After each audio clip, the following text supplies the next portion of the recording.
Es un autor de pensamiento conservador donde él pone el acento en que el Estado debe organizar a la sociedad a través de las normas, las reglas y los valores, y que no haya carencia de moral religiosa.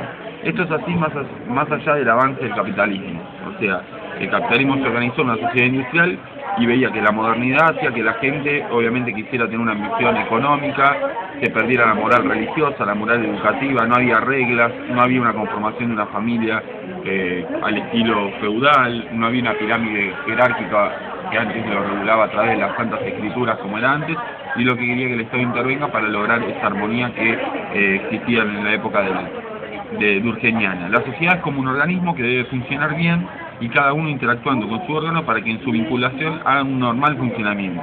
Esa es la teoría biologicista a la cual él pertenecía, la biología de Spencer, que obviamente el funcionamiento constituye de todos los órganos, hacen al buen funcionamiento de la parte general de ese organismo que es la sociedad. Y ahí va a poder justamente funcionar el capitalismo con esta intervención estatal.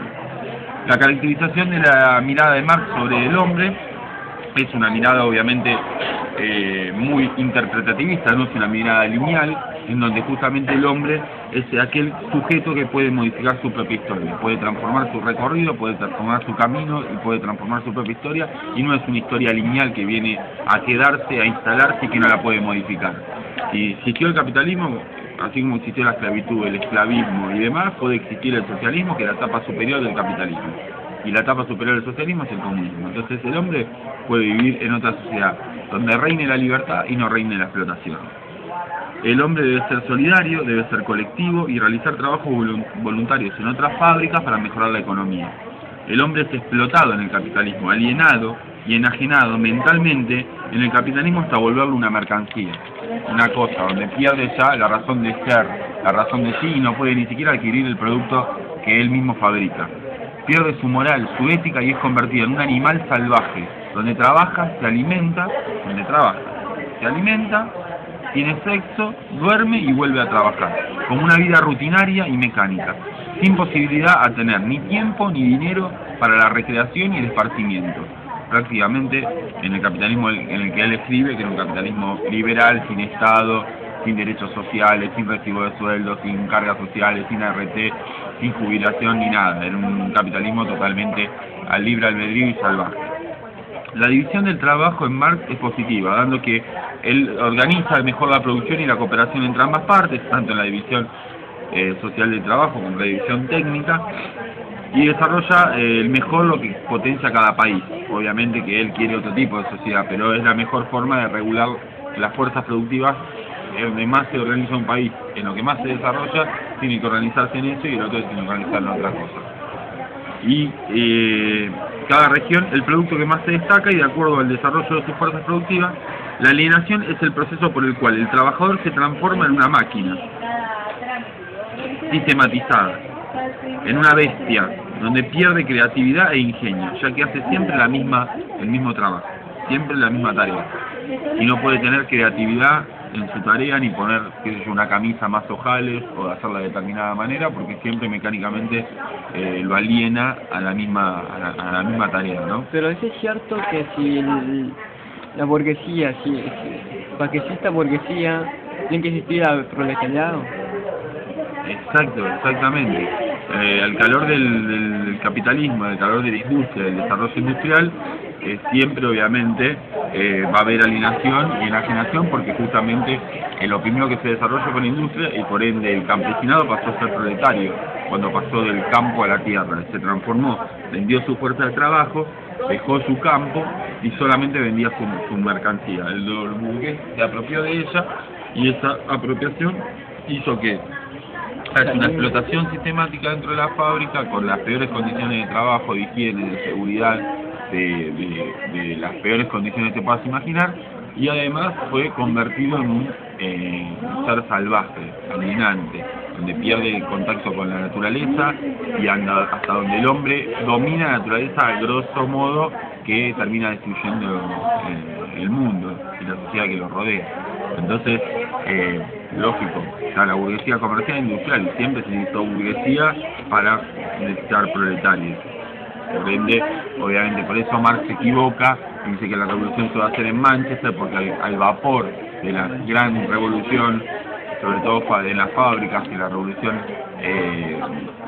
en ese sector iba a conducir que se desarrolle a gran escala el proletariado, y iba a ser probable que organice un movimiento revolucionario tan importante y tan grande que ejerza la posibilidad de tirar abajo la sociedad capitalista en Inglaterra.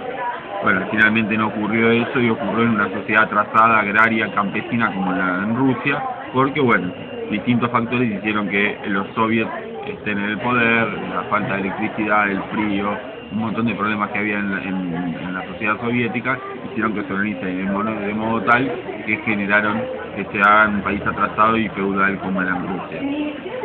Bueno, después se habla del determinismo. El determinismo se refiere al determinismo económico.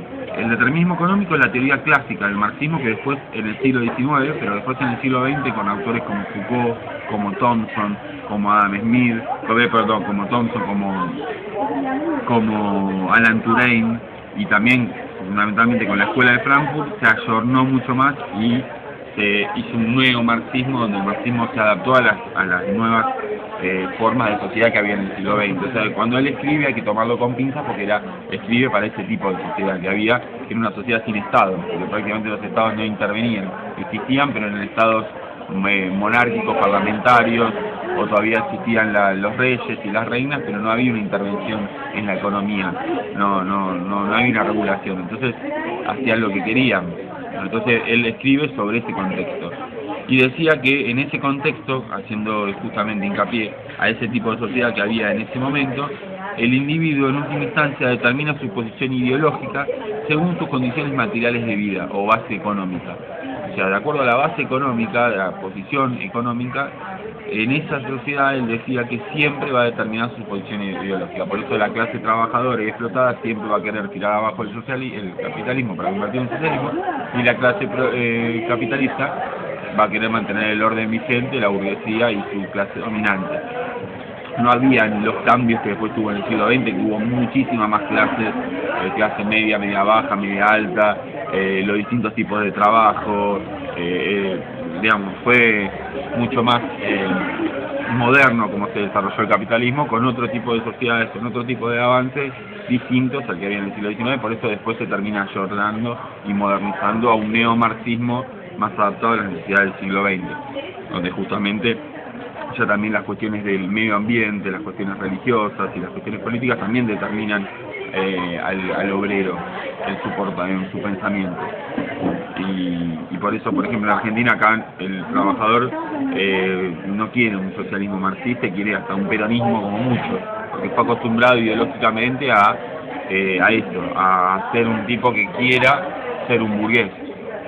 Entonces quiere ser pequeño propietario, quiere tener su propio negocio, pero no ve la posibilidad en este país de que haya la semejante utopía que los dueños de los medios de producción de todos sean los trabajadores y se echen a todos los capitalistas y sea el reino de la libertad. Entonces, como mínimo piden algo que pueda ser viable, posible, y que puedan construirlo siendo ellos pequeños propietarios. Esa es la realidad. Y entonces decía que la infraestructura, la base económica, determina la superestructura ideológica y política. Que la religión, para el marxismo clásico, es el opio de los pueblos, ya que la religión domina la mente de las personas, haciéndoles creer que puede haber una transformación social, cuando el marxismo o socialismo científico dice que el único que transforma a la sociedad es el propio proletario a través de una insurrección armada frente a la burguesía. Por eso la diferencia entre el socialismo científico y el socialismo utópico. Él decía, los únicos que transforman la realidad son los hombres en la tierra con sus propias normas. La iglesia y la religión funciona como mediadora y hace que se apague la mente del obrero y pierda su camino a la revolución, sino que no tienen que creer en eso. Justamente después se fue modificando y en el siglo XX estuvo la teología de la liberación en Brasil, con un marxismo ya más anclado a la iglesia brasilera. Donde bueno, se podía ser religioso y se podía ser marxista, y podía haber una unidad entre el socialismo y la religión compatible entre los dos pueblos y sin que hubiera nada fuera de lo común, ¿no? Y la diferencia más importante entre Marx y Durkheim es que Marx es de la corriente radical revolucionaria y aspira primero a obtener el socialismo científico y luego una sociedad comunista, autorregulada por los trabajadores y sin el Estado burgués. sin que haya un Estado burgués. En cambio, en Durkheim es de corriente conservadora, apoya el capitalismo, pero con una fuerte intervención del Estado para regular con normas, leyes, educación y moral, y dice que hay que volver a la moral religiosa del feudalismo. En ese proceso donde ya empezaba el capitalismo se había perdido la moral, se había perdido la ética, y él necesitaba que el Estado intervenga para regular el comportamiento de los individuos dentro de esa sociedad. Y para eso era fundamental que intervenga el Estado. ¿Sí? Después otra cuestión que Marx dice que la moral y la educación, así como el orden social, deben ser otros, no el que impone la burguesía a través del Estado y el aparato ideológico y el aparato represivo del Estado, sino buscar otro orden nuevo, otro tipo de sociedad a través de otra ética y moral socialista y otro tipo de educación. En cambio, en Durkheim, obviamente que no piensa en la posibilidad del socialismo, sino que apoya el capitalismo, dice que la educación y la solidaridad orgánica y mecánica son las únicas herramientas para organizar esta nueva sociedad industrial sumida en el caos y en la anomia. O sea, no se respetaban las leyes, no se respetaban las normas, y todos querían triunfar y ser grandes capitalistas, y cada vez eran más. Entonces tenía que haber un Estado que controlara eso y que interviniera en la economía. El Estado debe ser destruido, pero según el marxismo-leninismo gramsciano o también el stalinismo, tiene que haber otro Estado conformado por los trabajadores que los controle, que no se transformen en burgueses cuando los trabajadores sean los dueños de los medios de producción, como pasó en el caso de la Unión Soviética, que fueron controlados a través de los soviets. Y en Durkheim el Estado debe ser el garante e interventor de obtener la cooperación entre el capital y el trabajo, y regular a través de leyes las ambiciones del capital, para que el capital no quiera hacer cada vez más y ambicionar en quedarse con todo. Esas son las diferencias más importantes y circunstanciales entre ambos autores. Seguiremos grabando con el resto de los trabajos prácticos. Profesor Miguel Taller.